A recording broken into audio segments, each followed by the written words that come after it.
Hi, I'm Tinny from Indie Bowl Design. Still on the mend, and thought maybe if I had a cup of coffee, I might get some caffeine, get a little more energy, because I've got some stuff I really should build. This is where all of the cans come from, every single one of them that I build the elites out of.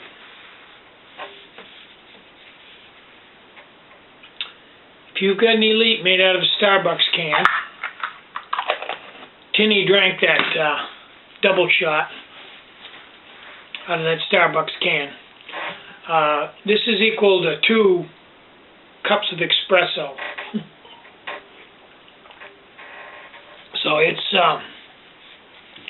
pretty high in caffeine, and after I drink one, maybe an hour later, I do feel the caffeine jolt. I can't do that every day, but most days I do around this time of day. Then I go back out to the factory and build out there. I usually spend probably off and on every day altogether. I spend 8 hours every day out in the factory, and there's never anybody out there. I have a rule that when I'm building product, I build all by myself. Nobody's allowed in when I'm building. Nobody's even allowed to come in while I'm building. Leastways not without permission. It's kind of a sealed environment, and I do my very best work alone in that type of an environment. It's very easy when somebody else is in the room to get distracted, make a mistake, or even hurt yourself. Or if you're right in the middle of doing something and you're really concentrating and somebody walks up, comes in the room and you don't hear them, they walk up to you and scare you. It's just, so I don't allow that. Nobody comes in without being well announced. I know that sounds crazy, but that's the way it works. Of course, you all know I'm crazy anyway. Now, I'm a little beat, so I'm going to sit here and talk for a minute. I was just thinking, and I was talking it over with Susie and Beth this morning. This scenario of society breaking down and you having to fend for yourself. I think for me, one of the biggest problems would be, obviously food would be a big problem, but in the category of food would be flour, because up here in Maine, they don't grow much wheat at all. And I think what wheat they do grow, I don't know, they export it or use it for cattle feed or what. I don't know. But I think getting a steady supply of flour after all the supplies are depleted and everything would be a real problem, because the places that grow most of the wheat and have the equipment to turn it into flour are, I think, probably in the Midwest. And if there was no fuel to truck this stuff, you'd have to live on local, local things. And flour, I think, would be a big problem. And that's a real problem for me, because that's what bread's made out of, bread and cakes and cookies and all kinds of consumables that are a mainstay of almost everybody's diet, unless you're gluten intolerant or something. Second thing I was thinking about was a glass of milk. Obviously, you'd have to have a cow, and when I grew up, we had a milk cow just for that reason. I'm old. I was born in 1951, and we had a milk cow. And there's a lot of responsibility. You don't just have a cow and go out and turn a spigot on it. You've got to milk the cow, and you've got to take care of the cow. You've got to feed the cow. You've got to have pasture for it. You got to have a barn. You have to harvest hay for it. It has to have grain. You've got to clean him out, clean her out, bed her down.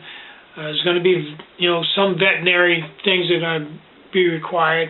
A milk cow is a major undertaking. And then once you have the milk, if you don't have any refrigeration,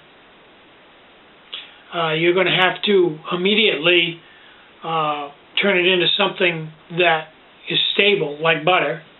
And even butter, unless you had an ice house or something. I really don't know. I'm hypothesizing here that if you made butter, I would think that you would have to have some form of refrigeration to keep it stable. So even then it wouldn't be preserved.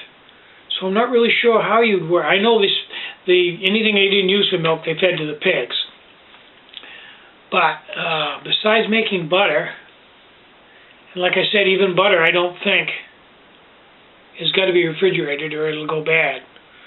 So cow, that glass of milk and those pancakes, in a non-society broken down environment where you had to live on local things, I don't think you could do that.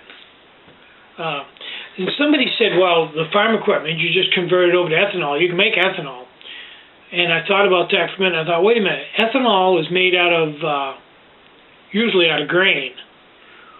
And grain is food, and it takes a lot of it to make ethanol. So you'd have to take a major portion of your food supply, your grain supply, corn, or corn isn't a grain, but like you could probably make it out of corn or wheat or something like that. But that's all stuff you could eat.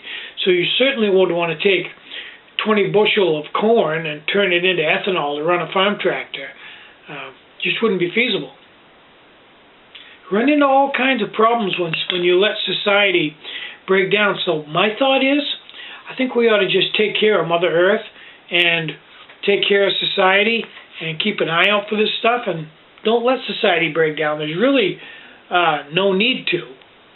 If it does break down, it would be probably from human intervention.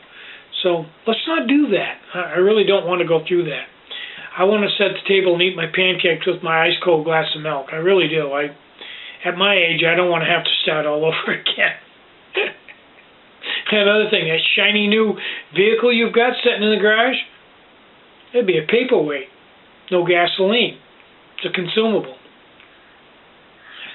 I'm Tinny from Mini Bull Design. Get out and hike.